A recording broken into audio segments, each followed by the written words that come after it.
નારાનું મીઠું નજરાનું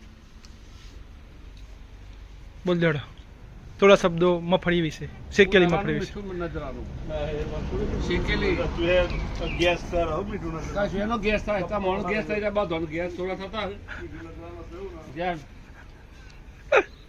on gas થઈ જાય જ્યાં હોય પૌષ્ટિક આહાર કહેવાય શેકેલું. બસ બીજું કઈ એના વિશે કઈ નહીં કેવું તમે. ગામડાનું શું કહેવાય? ગામડાનું આ એક નજરાનું મોતી કહેવાય. મોતી કહેવાય.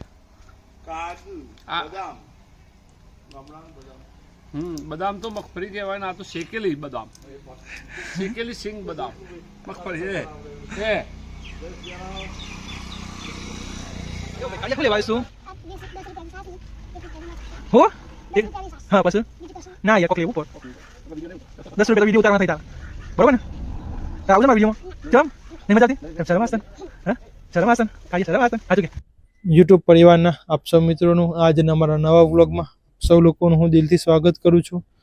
તો રોજની જેમ દિવસ તો સમાન હોય છે, પરંતુ એ જ દિવસમાં એ જ સમયમાં કંઈક નવું ઉમેરવું છે, કંઈક નવું કરવું છે.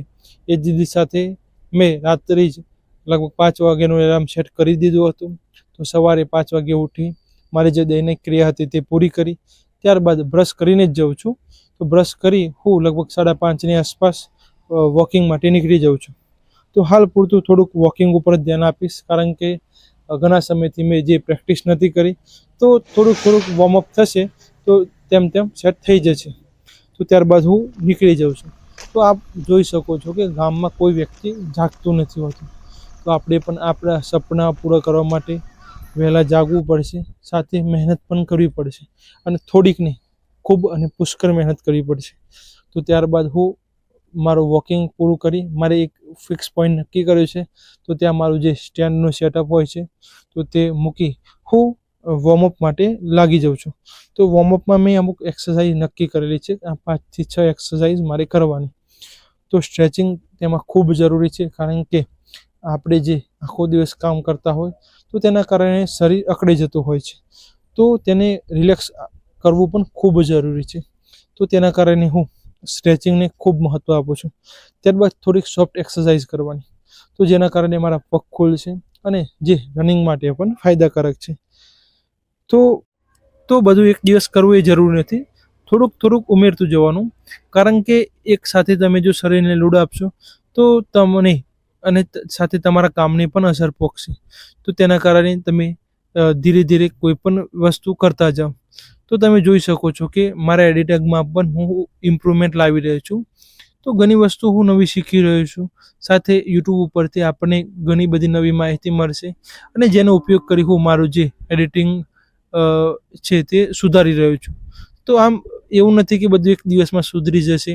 અને બીજું કે આપણે એમ હશે કે આપણે પૂર્ણ થઈએ, એમ સંપૂર્ણ આપણે બધું આવડી જાય, તો એ થવાનું પણ નથી અને થયું પણ નથી.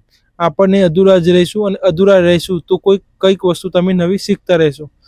તો હું જે પણ નવી વસ્તુ શીખું તો તેને મારા જે વ્લોગમાં હું ઉમેરતો જાઉં છું.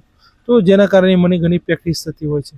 તો મેં જે સ્ટેન્ડ મૂક્યું હતું તો જે પવનના કારણે રોડ ઉપર જ પડી ગયું હતું. તો મારા મોબાઈલને પણ થોડું ડેમેજ થયું હતું.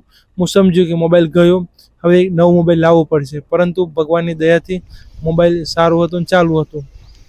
તો ત્યારબાદ હું ઘરે પરત ફરવા માટે નીકળી જાઉં છું.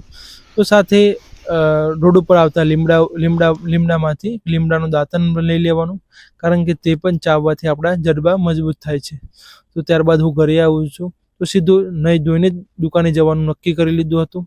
તો ત્યારબાદ આવીને સીધો જ હું મારે જે દુકાનનું સેટઅપ કરવાનું હોય છે તો તે તરફ લાગી જાઉં છું, કારણ કે જો આપણે લેટ પડીશું તો તડકો ચડશે અને સમય આપણી રાહ નથી જોતો, અને સમય જતાં ગરમી પણ ખૂબ પડે છે.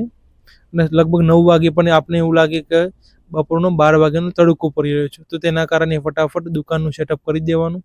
અને સાથે દુકાનમાં પપ્પા હોય છે, મારે હાલ તો દુકાનનું જે સેટઅપ કરવાનું હોય છે તેના પર ધ્યાન આપવાનું. તો સવારે જે શાકભાજી લાવ્યા હોય, છાશ દૂધ હોય, પડીકા હોય, ચોકલેટના ડબ્બા હોય, અને બીજી ઘણી આઈટમ. તો ગામમાં દુકાનના કારણે અમે ઘણી બધી વસ્તુઓ રાખતા હોઈએ છીએ. દાંતરડા હોય, કાથી હોય વગેરે જેવી આઈટમો પણ સાથે રાખતા હોય છે.